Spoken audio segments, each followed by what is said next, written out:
All right, so tell me about this. So this podcast. So you go through Tangiers and you try different drugs, or what's going on? I'm not sure that with the Naked No, Lunch. that's my porn film. Okay. Did you realize there was another that name had been taken already? Well, the funny thing is, yeah, I played tennis this morning, and a guy on the court asked what the name of the podcast was, and I said, he goes, did you talk to the Burroughs estate? I'm like, oh yeah, that's a call I'm going to make. The truth is, I let me I can very specifically tell you who I am by saying I named it was my idea, Naked Lunch. I have never read Naked Lunch. I only know I'm only a Steely Dan fan who knows that they got their name from a dildo in Naked Lunch, So that's what I've never, I think I might have read the Monarch Notes and written a high school or college paper about Naked Lunch. I just always loved the name in conjunction with Steely Dan. Okay. Yeah, full disclosure, I had to go on Wikipedia to look up the plot and okay, I'm going to Oh, mention you did it. Tangiers. Very good. Yeah, and maybe I'll impress David that, oh yeah, he read Naked Lunch. He knows all about that. I will tell you the more exciting thing is that I interviewed Steely Dan, the two of them once or twice, not a comfortable thing. We do have, so I didn't That's have what I would Donald expect. I would love a theme song. Like I'm a very big fan of FM by Steely Dan. Mm-hmm. Right. I would love a Steely Dan theme song. Didn't ask, but I did go to Brad Paisley, as you know, whose name I drop more frequently than any other, who's actually one of my only friends that I still have. And after the Dodger game, my wife is not among that list. But and I said, he like 4 years ago or 3 years ago, pre-pandemic, we were having some emotional night working on something, and I said, you have to play my funeral. He goes, I'm booked. He in fact said, I can't wait to play your funeral. So excited.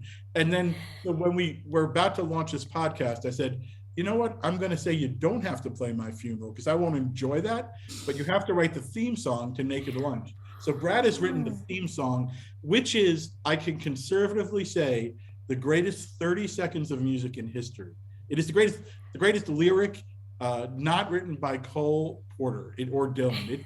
It's exquisite. I can't wait for you to hear it. I can't wait to hear it. Oh, that's so exciting. But although I'm going to disagree because Joel Graves, the creator of the "What Difference Does It Make" 30-second theme song, is possibly the greatest theme of all time. For an '80s theme podcast, you can't beat it.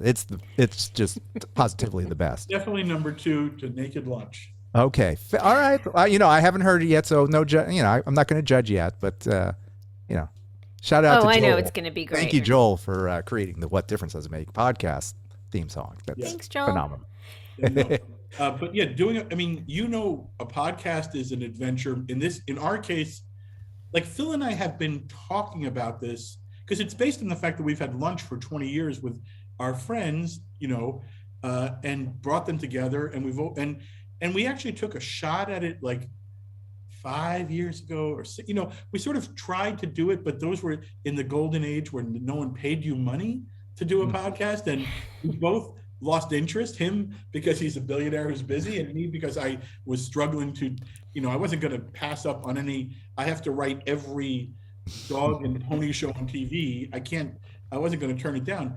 Finally, the business of podcasts seems to be one of the only growth businesses in media today. There's our podcast, and now there's going to be like 2 podcasts that are out there right now. There'll be at least 2. At least 2. So we're doing it, and we're working with Stitcher, which I didn't even know was owned by Sirius, and I did record my first ad with Phil the other day.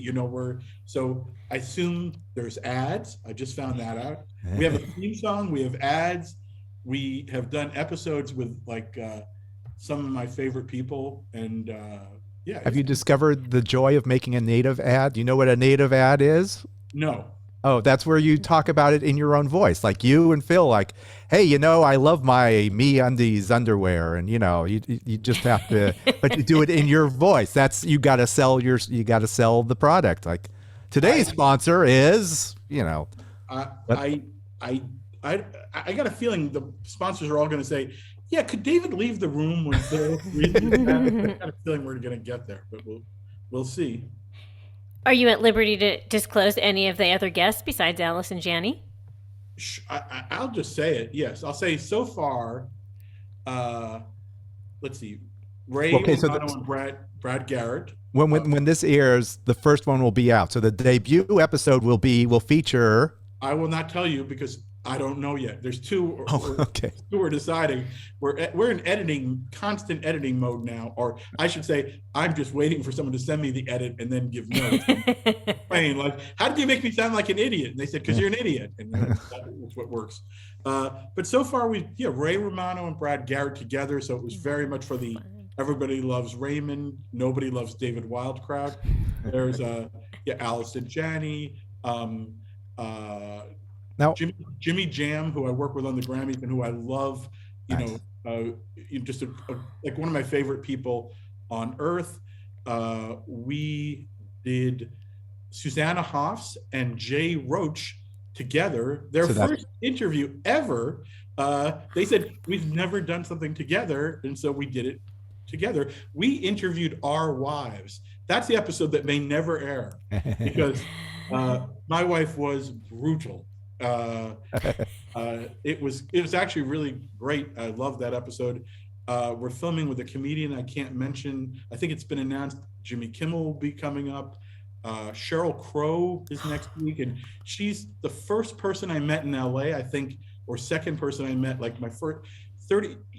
I knew her before she was Sheryl Crow. I met her when she was a woman who had sung with Michael Jackson and who had just signed with A&M Records, and the publicist Dinah Barron, who you might have know, but when I moved here, she goes, I want to introduce you to this new artist who's working on her first record. So we went to lunch, and she is and looks exactly the same, the most lovely person in every way. I've always loved her, and so I've known her longer than like my wife, and so I'm really excited. We're doing that next week.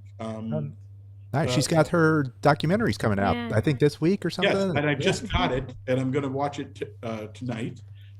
And Brad Paisley is maybe what? And I don't. I should have a bell or something to ding. Like every time Brad Paisley is mentioned, we'll just do a little ding. Actually, a lot of Brads. We have Brad Garrett. I think if we get Pitt, we'll have the Brad trifecta. There you go. So what is this? So do you put a microphone in the middle of the table and you just of a restaurant, or are you at the restaurant when you're doing this, or how is this working? Well, according to Variety, I think they said it's always at Phil's house, which is not true. It's been at a combination of people's houses, a recording studio. We did one at Sirius XM in like what looked like a talk show set. We have done a number at Phil's. I will tweet at the end of this a picture that someone took we did do Brad's at Phil's house. And that gives you a sense of, it's literally just, around a table, with mics up, and you do hear us chew, which is, either, I think we're going to find that there's 30% of America that will be violently ill at hearing the chewing. Yeah. And then, but there's like 10% of like people with a fetish who will only listen to the show. They will not know who we are. They might not speak the language, but they yearn to hear people chewing. Mouth sounds. Yeah. Yes.